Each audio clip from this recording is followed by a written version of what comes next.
मेरे जो सभी परिवार के जो सदस्य हैं, आप सभी का मैं अपने पापा जी की ओर से बहुत बहुत हार्दिक अभिनंदन वंदन करती हूँ कि आपने अपना बहुमूल्य समय निकालकर यहाँ पर आए, और बहुत बहुत धन्यवाद, दिल से आभार। इसके बाद मैं कहना चाहूँगी कि बहुत सारी चीज़ें हैं कहने बोलने सुनने के लिए, लेकिन एक बात है कि ये आज का जो समय है, मतलब आज की जो अब समय की बहुत कमी आ गई है। मैं थोड़ी अंदर से भावुक हूँ, थोड़े मेरे शब्द अटपटा रहे हैं। मैं यही कहना चाहूँगी कि सबसे पहले तो मैं अभिनंदन वाचन कर ही देती हूँ, क्योंकि इसके पहले मैं कुछ बोलूँ और भावुक हो जाऊँ तो मैं उतने अच्छे से अभिनंदन वाचन नहीं कर पाऊँगी।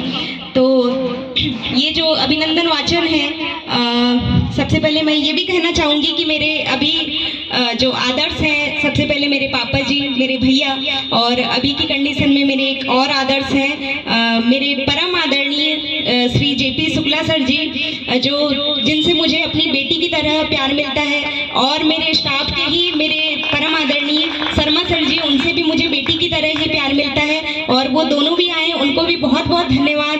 साथ ही मेरी कर्मभूमि से पधारा मेरा समस्त स्टाफ, मेरे भैया की कर्मभूमि से पधारा हुआ मेरा समस्त स्टाफ, मेरी दीदी की कर्मभूमि से पधारा हुआ समस्त स्टाफ, साथ ही मेरे ग्राम के सभी नागरिक और मेरे परिवार के सभी सदस्य और हमारे जितने भी आत्मीय स्वजन हैं, उन सभी का भी बहुत बहुत धन्यवाद। इसके बाद मैं अभिनंदन वाचन करती हूँ।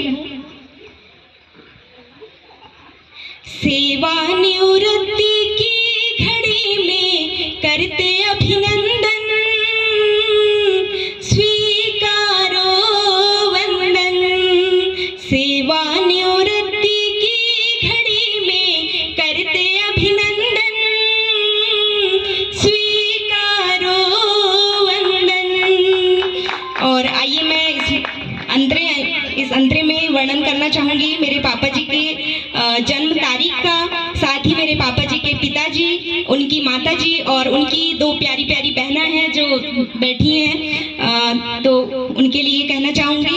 सन 1964 था मार्च का 7वां दिन, सन 1964 था मार्च का 7वां दिन।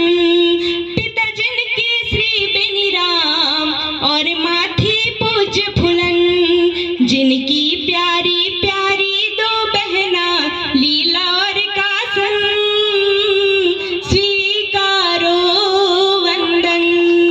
सेवानिवृत्ति की घड़ी में करते अभिनंदन, स्वीकारो वंदन। इसके बाद मैं अगले अंतरे में उनका वर्णन करना चाहूँगी। मैं कहना चाहूँगी कि एक पुरुष की सफलता के पीछे यदि किसी का सबसे बड़ा हाथ होता है तो वो होता है उसकी अर्धांगिनी का, और सच में मेरी मम्मी ने इतना सहयोग इस कर्तव्य, मतलब शिक्षक की पद के कर्तव्य को निभाने में किया है, तो आज उनकी ही सेवानिवृत्ति नहीं बल्कि मेरी मम्मी की भी सेवानिवृत्ति है। और इसके बाद भले मेरे पापा जी शासकीय कार्यों से निवृत्त हो रहे हैं, पर मेरी मम्मी भी कुछ जिम्मेदारियों से निवृत्त होने वाली है कल से, तो उनके लिए कहना चाहूँगी। श्रीमती प्रभाई अर्धांगिनी बनकर, श्रीमती प्रभाई अर्धांगिनी बनकर, नौकरी में साथ दिया ऋण की हड्डी बनकर, नौकरी में साथ दिया ऋण की हड्डी बनकर। सुख दुख की साथी जो रही है उनको मेरा नमन, स्वीकारो वंदन। सेवानिवृत्ति की घड़ी में करते अभिनंदन, स्वीकारो वंदन। इसके बाद जैसा कि आप सभी जानते हैं कि मेरे पापा जी का नाम श्री वेद सिंह रांगडाले है, वेद से जुड़ा हुआ नाम, और आप सभी को पता होगा कि वेद के जैसे 4 अंग होते हैं, और ये लाइन थोड़ी सी मेरे परिवार को भावुक करने वाली लाइन है, लेकिन क्या करूं, मैं लिखना चाहती थी मैं एक ऐसे इंसान को, क्योंकि वो इंसान जो है हमारी महफिल में नहीं है अभी फिलहाल, लेकिन मैं इस लाइन के माध्यम से उनका आह्वान करना चाहती हूँ और कहना चाहूँगी कि जैसे वेद के 4 अंग होते हैं, वैसे मेरे पापा जी की 4 संतानें हैं, और जिसमें से बड़े दुख की बात है कि वो एक संतान जिसकी वजह से आज मेरे पापा जी को सेवानिवृत्ति का अवसर मिला है वो इंसान हमारे बीच में अभी फिलहाल नहीं है, और वो है मेरी बड़ी दीदी स्वर्गीय मनीषा रांगडाले, जो आज नहीं है। और उन्हीं की देन है कि मेरे पापा जी शासकीय विभाग में आए, दोनों ने एक साथ पेपर दिए, ये भी कहना चाहूँगी। और पापा जी से जिद करवा कर उन्हें पेपर दिलवाई थी, पर क्या कहें, वो किस्मत में बस इतने ही दिनों का साथ था, तो उनके लिए कहना चाहूँगी। जैसे वेद के अंग है चार, वैसे संतानें भी चार। जैसे वेद के अंग है चार, वैसे संतानें भी चार। मनीषा, मोना, दीपक, सीमा में है जिनकी छाप। मनीषा, मोना, दीपक, सीमा में है जिनकी छाप।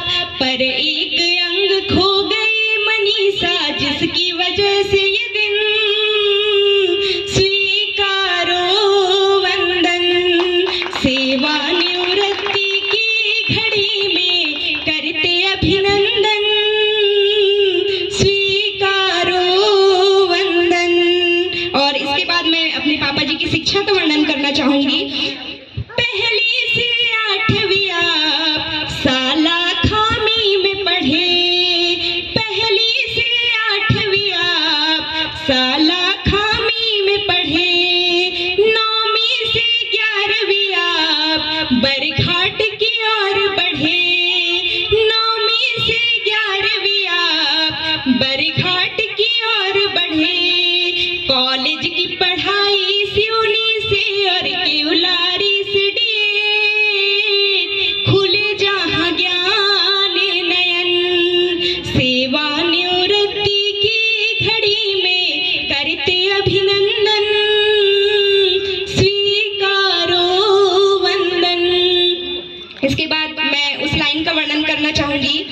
मेरे पापा जी जो हैं उन्होंने 33 वर्ष सेवा दी इस शिक्षकी विभाग को, जिसमें 14 वर्ष अशासकीय विभाग में और 19 वर्ष दिए हैं शासकीय विभाग में। तो पहले वो 14 वर्ष का मैं वर्णन करना चाहूंगी। और वो कर्म भूमि रही है हमारे ही पदस्थ ग्राम साथ में पास में एक ग्राम है महरा पिपरिया, और वहाँ पर उन्होंने 14 वर्ष अपनी सेवा दी है। तो उस जगह के लिए मैं कहना चाहूंगी। और उस समय पे मेरे पापा जी ने इतना संघर्ष किया उस नौकरी को करने में, और चाहे उधर की भी जितने 33 वर्ष किए पूरी संघर्षमयी रही है। तो इस अशासकीय विभाग वाली साला का मैं वर्णन करना चाहूंगी।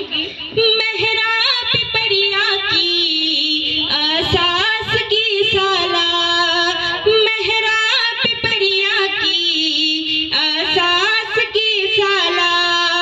परिवार 14 वर्ष देकर परिवार को पाला। 14 वर्ष देकर परिवार को पाला।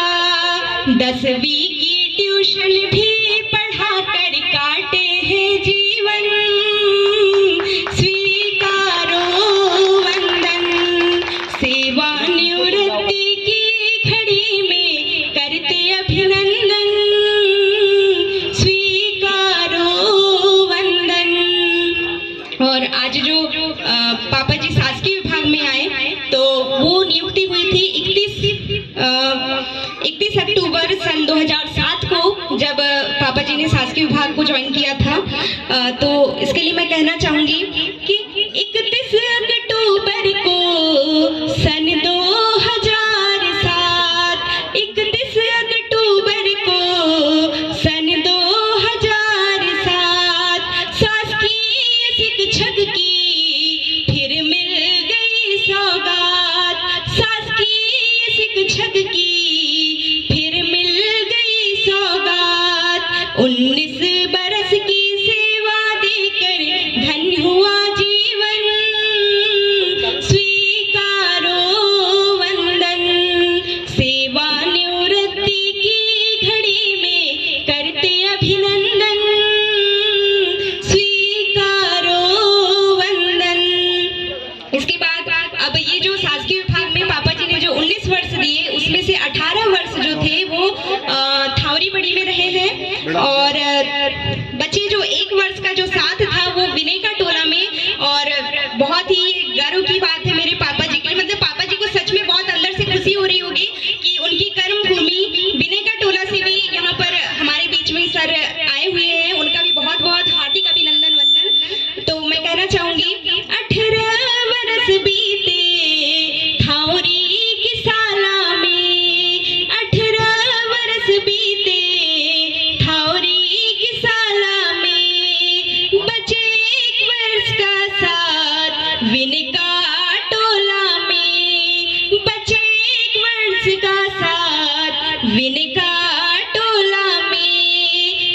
अनुशासित श्रम से सींच आपने महकाया ये चमन, स्वीकारो वंदन। सेवानिवृत्ति की घड़ी में करते अभिनंदन, स्वीकारो वंदन। और इस लाइन को थोड़े गौर से सुनिएगा। जैसा कि आप सभी जानते हैं कि मेरे पापा जी शिक्षकी पद से सेवानिवृत्त होने जा रहे हैं आज 31 मार्च को। तो मैं कहना चाहूंगी कि जैसा मेरे पापा जी शिक्षक हैं, उनने एक इतना अच्छा अपने शिक्षकी पद के दौरान इतना अच्छा काम किए हैं कि उन्होंने अपने तीनों बच्चों को अपनी सेवानिवृत्ति के पूर्व ही अपने तीनों बच्चों को अपना ही पद हम तीनों संतानों को सौंप दिए हैं। तो उसके लिए मैंने कुछ लिखा है और मैं ये भी कहना चाहूंगी कि इस अभिनंदन पत्र को पूरा तो मैं नहीं, मेरी ये रचना में पूरी तरह से नहीं कह पाऊंगी। इसमें मेरे आदर्श जो है, मैंने इसके पहले नाम भी लिया था, उनका भी थोड़ा सहयोग रहा है, क्योंकि ये जो प्रेरणा है, संगीत की प्रेरणा तो मेरे पापा जी खुद जुड़े हुए हैं, उनसे ही मैं ली हूँ। लेकिन ये जो थोड़ी कविता लिखने वाली जो प्रेरणा है, वो मेरे परम आदरणीय शुक्ला सर से मैं इंस्पायर हुई हूँ। तो उन्होंने भी सहयोग किया है मुझे। और कहना चाहूंगी, शिक्षक पद पर रहकर ये प्रेरक काम किए, शिक्षक पद पर रहकर ये प्रेरक काम किए, शिक्षण धारा को सौंप तीनों संतान दिए। और जैसा कि मेरे पापा जी ने शिक्षा धारा को अपनी तीनों संतानें सौंप दी हैं, तो उसके लिए कहना चाहूंगी, शिक्षक पद पर रहकर ये प्रेरक काम किए, शिक्षण धारा को सौंप तीनों संतान दिए, शिक्षा बगिया के माली तुमने खिलाए ऐसे सुमन, स्वीकारो वंदन।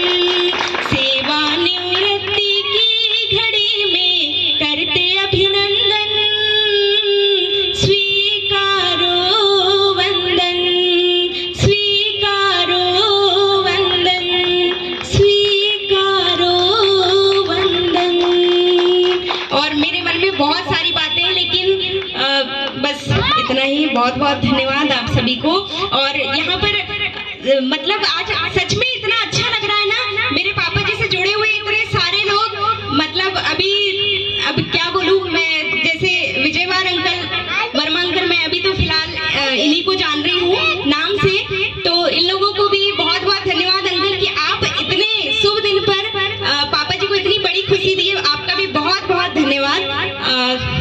सभी को बहुत बहुत धन्यवाद। आपका हार्दिक अभिनंदन वंदन।